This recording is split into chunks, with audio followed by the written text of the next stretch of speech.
Hello, good day guys and welcome to my channel. Ngayong araw na ito, pupunta tayo sa kabilang bahay. Ngayong araw na ito, ituturo ko sa inyo kung paano patayin ang mga talahib. Kasi isa to sa aking problema sa gilid ng bahay ko. So, yung mga talahib, kahit naputulan mo siya ng putulan, napakabilis tumubo. At pag tumubo siya, sobrang taas. So, problema. So, gagawin natin, pero medyo tatanggalin natin yung sustansya ng lupa para hindi na tumubo yung mga talahib doon sa lupa. Okay? Ito yung mga kailangan natin. Dito ko siya lalagay sa container. Lalagay ko siya ng tubig at saka bleach. Meron ako ditong bleach at saka meron ako ditong meron akong 4 na kilo na asin. So, makakatulong to para mawala yung sustansya ng lupa para hindi na tumubo yung mga talahib. So, ibali, i-mix ko lang siya tapos na mai-spray natin siya doon sa lupa. Okay, meron din ako mag-spray dito. Ayan. So, kapag na-mix na natin siya, lalagay siya dito and then bali i-spray natin sa lupa siya. Okay? Pero magkatapos muna tayo ng mga talahib mamaya. Okay. So, ngayon, maglalagay na ako ng tubig sumunod sa Tapos, lalagyan ko na siya. Bali, mix ko na siya ngayon para pagdating ko sa lugar is pwede na siyang gamitin. Pero hindi po siya agad gagamitin. Wala kasi walang tubig doon. Hindi ako makakapag-ayos din doon. Dito lang may tubig. So, ngayon, i-prepare ko na ngayon. Okay? Maglalagay mo tayo ng tubig. Marami akong container. Kaya ito, isa to sa gagamitin ko. Sariling container yan. Okay, ito 5. Sige. Yan, doon po siya siguro mga kadamihan natin siya ng tubig, mga hanggang dito. Dahil medyo malaki yung space, so kailangan din natin ng malaking, marami-rami. Tapos ilalagay ko yung lahat na ng asin, 4 na kilo. 4 na kilong asin nalagay ko na dyan. So, ayun to make sure na hindi tutulo dahil masasayang. Okay, naka-close siya. Lalagay na natin yung mga asin muna. Ay, saan may nabili?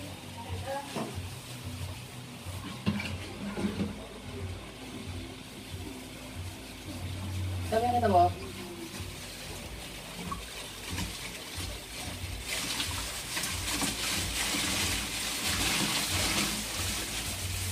Yan, tutunayan mo natin asin. Yung bleach pwedeng mamaya natin i-mix.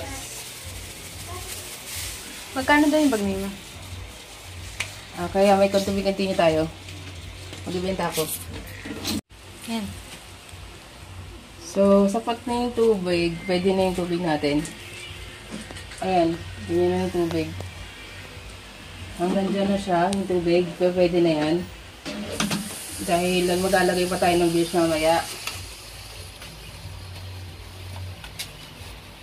So, lahat ng asin lalagay natin.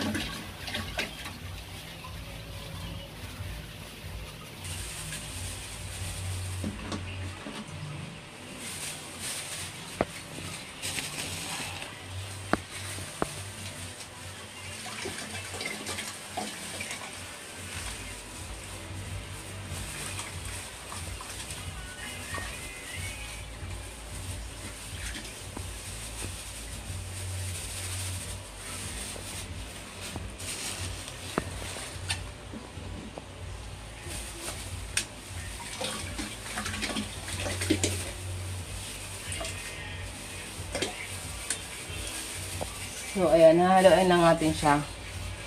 Hahaluin, wala pang halo. Matutunan naman ng kusa, ayan. So, hayaan mo na siya.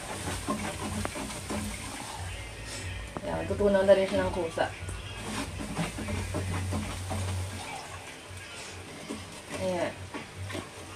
Tapos yung bleach, bali, mamaya ako na siya i-mix. Hayaan ko muna siya kasi yung asin hindi naman delikado sa yan eh. So, ayan. Medyo ready na natin to.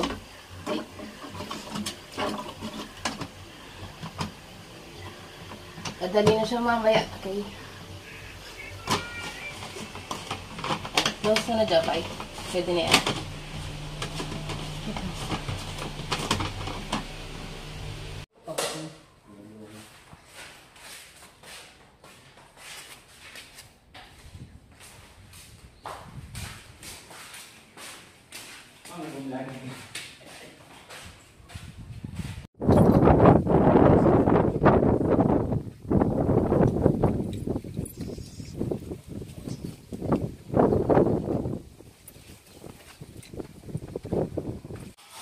Sobrang init. So, nagtatabas kami ngayon sa labas. Ayan.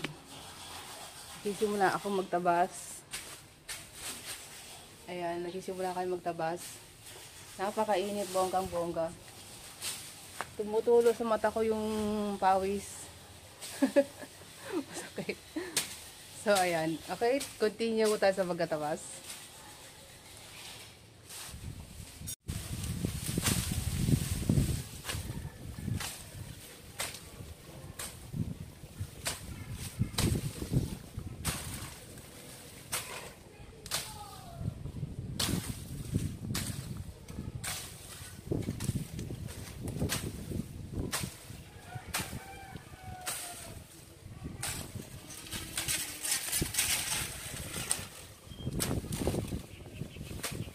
Lagyan ng bleach. Lagyan nyo ng bleach.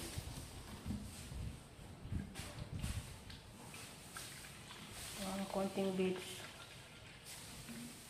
Tapos yung salty water. Mineral. Asin na may tubig. Puro asin na may konting tubig yan.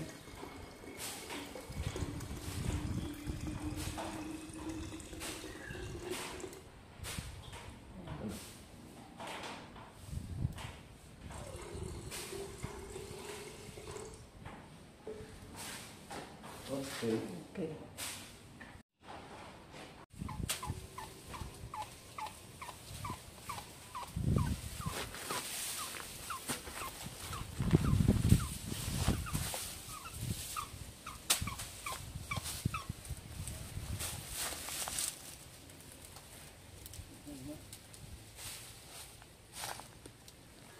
Baka barado na asin.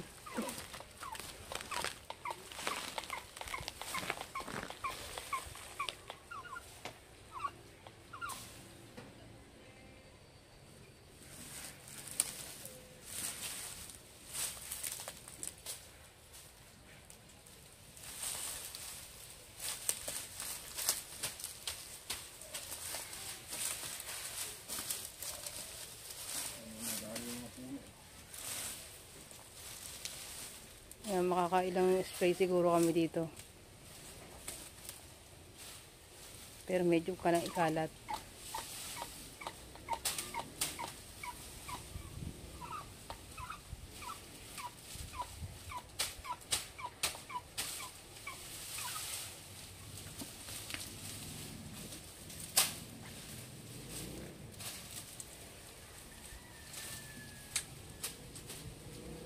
So, yun ang ano.